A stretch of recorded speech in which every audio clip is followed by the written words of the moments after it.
नाजरीन, एक ऐसी खातून जिसने पूरे मुल्क को यूं यरगमाल बनाया हुआ था कि हुकूमत भी कुछ नहीं कर सकती थी।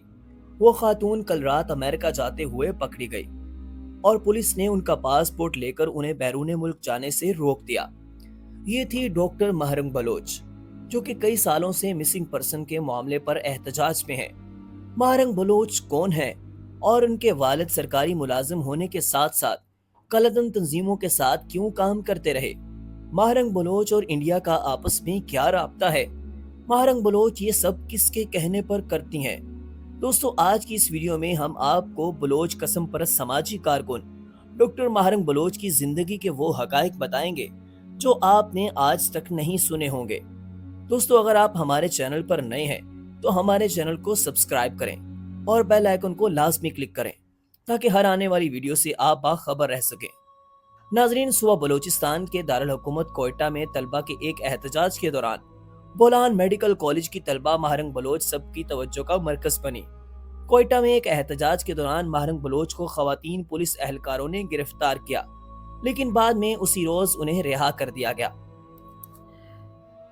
सहूलियात के बगैर ऑनलाइन क्लासेस नामंजूर का नारा लगाने वाले कुछ तलबा की गिरफ्तारी पर वज़ीर आला बलूचिस्तान जाम कमाल खान ने वजाहत दी थी कि पुलिस और तलबा के दरमियान झड़प हुई और पुलिस ने अपने तौर पर कार्रवाई की, जिसके फौरन बाद पुलिस को हुक्म दिया गया कि तलबा को रिहा किया जाए। नाजरीन, महरंग बलोच गिरफ्तारी के बावजूद भी खामोश ना रहीं। वीडियोस में देखा जा सकता है कि जब उन्हें पुलिस वैन में कई खवातीन एहलकार सवार करवाती हैं तो उस वक्त भी वो नारेबाजी जारी रखे हुए हैं। इसी तरह जब उन्हें पुलिस थाने की तरफ ले जाया जाता है तो उस वक्त वो फेसबुक लाइव कर रही हैं। थाने में भी वो कहती हैं कि वो हकूक की जंग को जारी रखेंगी। महरंग बलोच के इस अंदाज को पाकिस्तान में कई सोशल मीडिया सारिफीन ने बेहद सराहा। महरंग बलोच बलोचिस्तान से ताल्लुक रखने वाली एक बलोच इंसानी हकूक की कारकुन है, जिनके वालिद मुबैना तौर पर रियासत मुखालफ दहशतगर्द तंजीम के सरगना रह चुके हैं। वो बलोचिस्तान में जबरी गुमशुदगियों और हुक्काम की जानिब से मावराए अदालत कत्ल जैसे जुल्म के खिलाफ काम कर रही हैं। नाजरीन, इनके वालिद अब्दुल गफ्फार लांगू वापडा में मुलाजमत के साथ कलदम तंजीम बलोच लिबरेशन आर्मी के रुकन थे। महरंग 1993 में एक बलोच मुस्लिम घराने में पैदा हुई। इनका खानदान इनकी वालिद की तिब्बी देखभाल के लिए कराची मुंतकिल होने से पहले कोयटा में रहता था। महरंग बलोच के मुताबिक इनका आबाई जिला कलात है। वो 5 बहनें और एक भाई है और सब तालीम हासिल कर रहे हैं। इनका कहना था कि इनके वालिद अब्दुल गफ्फार वापडा में मुलाजमत करने के अलावा मजदूर, कौम परस्त और बाएं बाजू की सियासत करते थे। महरंग का दावा है कि 2006 में इनके वालिद पहली मर्तबा लापता हुए, जिसके कुछ अरसे बाद वो वापस आ गए।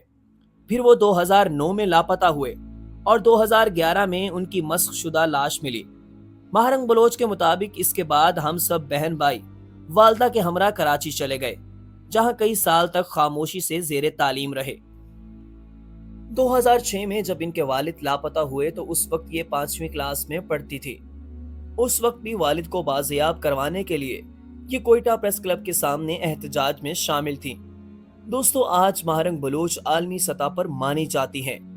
डॉक्टर महरंग बलोच का नाम टाइम मैगजीन की 100 बाअसर शख्सियात की फहरिस्त में भी शामिल हो गया है। इन्हें पाकिस्तान में बलोचों के हकूक की पुरअमन तरीके से वकालत करने और इस हवाले से गुज़िश्ता साल दिसंबर में इस्लामाबाद की जानिब किए गए मार्च की क़यादत करने पर टाइम मैगजीन की 100 बाअसर शख्सियात की फहरिस्त में शामिल किया गया है।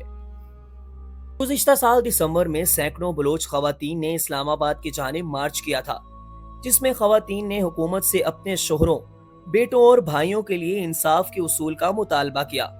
अब 2 रोज कबल ये इसी मैगजीन के एक इवेंट के लिए न्यूयॉर्क जा रही थी तो इन्हें फ्लाइट से उतार लिया गया। इन्होंने दावा किया कि FIA ने इन्हें बगैर किसी जायज और कानूनी जवाज के फ्लाइट से उतारा है। हुक्काम ने इन्हें रोकने की वजूहात नहीं बताई और ना ही इनका नाम ECL में मौजूद है, लेकिन इन्हें इसके बावजूद फ्लाइट से उतार लिया गया। कराची पुलिस की जानिब से इनके मोबाइल और दीगर जरूरी अशिया भी छीन ली गई। दोस्तों, महरंग बलोच पर इल्जाम लगाया जाता है कि वो इंडियन खुफिया एजेंसी रा की एजेंट हैं और वो पाकिस्तान मुखालिफ प्रोपेगेंडे पर काम कर रही हैं, जबकि BLA जैसी शिद्दत पसंद तंजीम की सहूलत कारी का इल्जाम भी लगाया जाता है। गुज़िश्ता निगरान सेटअप में इन पर इल्जाम की भरमार की गई। نگران وزیر اطلاعات بلوچستان جان اچکزئی نے کہا تھا کہ ڈاکٹر ماہرنگ بلوچ کا سوشل میڈیا اکاؤنٹ بھارت سے چلایا جا رہا ہے۔ ان کے مطابق ڈاکٹر ماہرنگ بلوچ کو فورن فنڈنگ کا آغاز ہو چکا ہے اور وہ بھارت سے پیسے لے کر پاکستان مخالف سرگرمیاں کرواتی ہیں۔ ناظرین، کچھ چیزیں ایسی بھی ہیں جن کو دیکھ کر لگتا ہے کہ ماہرنگ بلوچ تاریخ کے غلط سمت پر کھڑی ہیں۔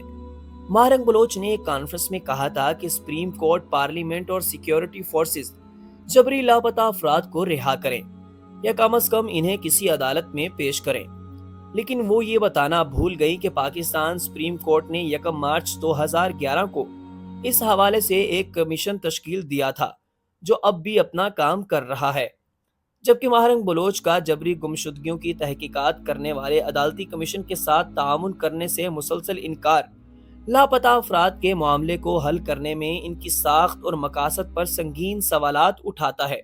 ناظرین، اس کمیشن کے اعداد و شمار کے مطابق رجسٹر کیسز کی تعداد تقریباً 10,000 سے زائد ہے، جبکہ فیصلہ شدہ کیسز کی تعداد 7,749 ہے۔ 2,265 ایسے کیس ہیں جو اس وقت حل طلب ہیں۔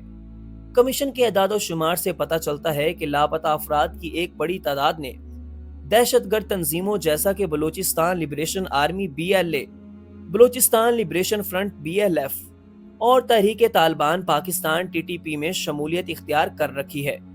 یہ انکشافات ان لوگوں کے مسموم ایجنڈے کو بے نقاب کرتا ہے جو لاپتہ افراد کی حالت زار کو اپنے مسموم مقاصد کے لیے استعمال کرتے ہیں۔ اسی طرح سوال تو یہ بھی بنتا ہے کہ ڈاکٹر صاحبہ کیوں ہر دوسرے مہینے امریکہ چاہتی ہیں؟ وہ اپنے ملک میں ہی رہ کر حقوق کی جنگ کیوں نہیں لڑتی؟ آج تک انہوں نے BLA یا کسی دوسری شدت پسند تنظیم کے خلاف کیوں ایک لفظ نہیں بولا؟ ہو سکتا ہے کہ ڈاکٹر ماہرنگ بلوچ اپنے کئی دعووں میں سچ ہوں، لیکن اس کا ہرگز یہ مطلب نہیں کہ آپ ملک پر ہی چڑھائی کر دیں یا ملک کے خلاف استعمال ہوں۔ ناظرین، اسی طرح کی انفارمیٹیو ویڈیو دیکھنے کے لیے ہمارے چینل کو سبسکرائب کریں اور بیل آئیکن کو لازمی کلک کریں تاکہ ہر آنے والی ویڈیو سے آپ باخبر رہ سکیں۔ اپنے میزبان ندیم اشرف کو اجازت دیجیے، ملتے ہیں نئی ویڈیو میں۔ خدا حافظ۔